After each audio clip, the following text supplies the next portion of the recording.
Salut à tous, c'est Alex. Et salut à tous, c'est Max. Aujourd'hui, on se retrouve pour une nouvelle vidéo. On va parler de quoi? Eh ben, on va parler du What the fuck comme on les aime.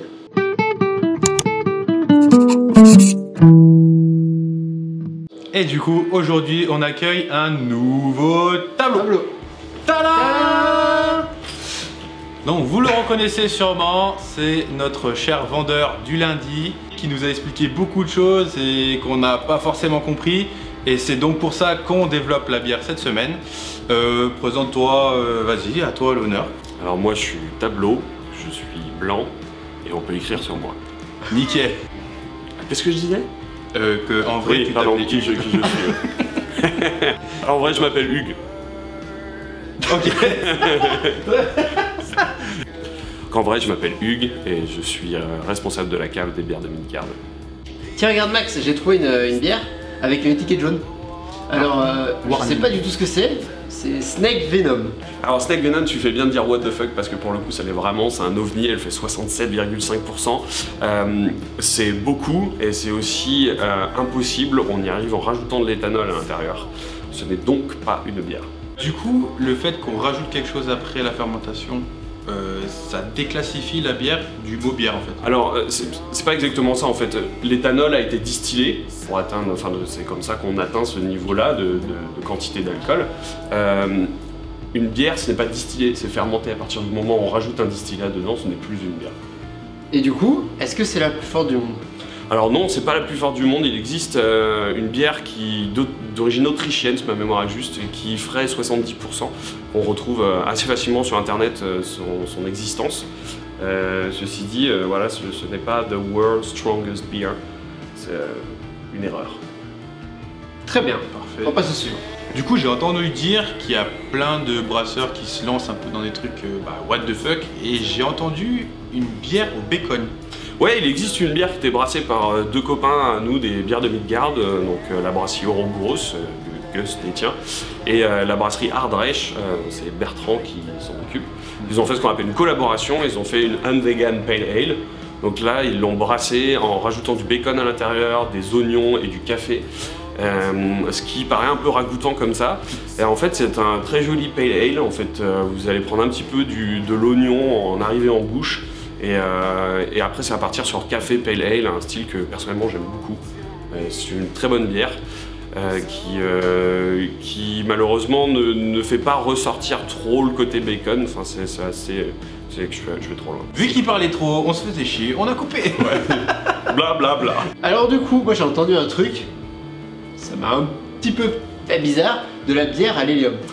Ah, le fameux mythe de la bière à l'hélium. J'ai une question à te poser.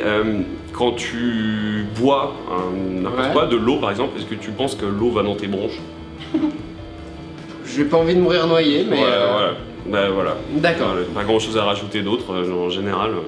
Il n'y a aucun... Même si on pouvait mettre de l'hélium dans la bière, ce qui était difficilement soluble dans un liquide, C'est même le gaz le moins soluble. C'est d'ailleurs le moins soluble, je sais pas pourquoi je répète. Ne vous noyez pas, ne buvez pas de bière à l'hélium.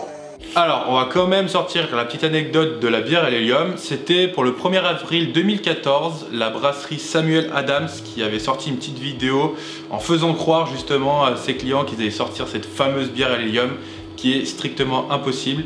Ils avaient bien précisé que c'était un poisson d'avril, sauf qu'il y a deux petits malins allemands qui ont repris cette vidéo en disant qu'ils allaient vraiment goûter cette bière et que c'était encore un poisson d'avril, c'était en 2015, mais sauf qu'avec les réseaux sociaux, vu que ça allait tellement vite, ils n'ont pas pu canaliser le truc et du coup tout le monde y a cru quoi. Comme quoi, on peut vous faire croire absolument n'importe quoi.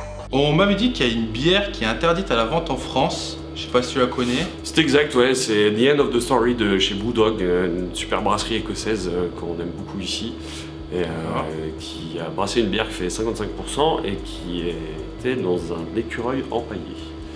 La rendant très compliquée à la vente en France, en plus du fait que ça coûte très cher, c'est pas possible de vendre ça en France. Voilà. D'accord. Donc en fait tu bois ta bière dans un écureuil empaillé. Absolument, ouais.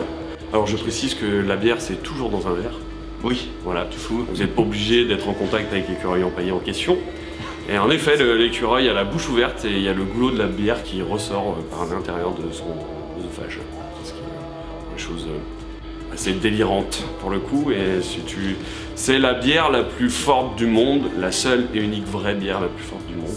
Parce que celle-ci est une vraie bière, on y arrive, ces 55% là, en gelant la bière. C'est un système assez simple, on fait geler l'eau pour concentrer la bière et on fait monter à 55%, si ma mémoire est juste. Et il en existe très peu dans le monde, par définition quand on congèle une bière, c'est extrêmement coûteux. Concentrer la bière. Donc le peu qu'il en reste, voilà, c'est ce qui va être mis en bouteille et du coup c'est ce qui coûte si cher. Alors on m'a parlé d'une bière qui se trouve ici, Omipolo, Omipoyo, il y a plusieurs prononciations.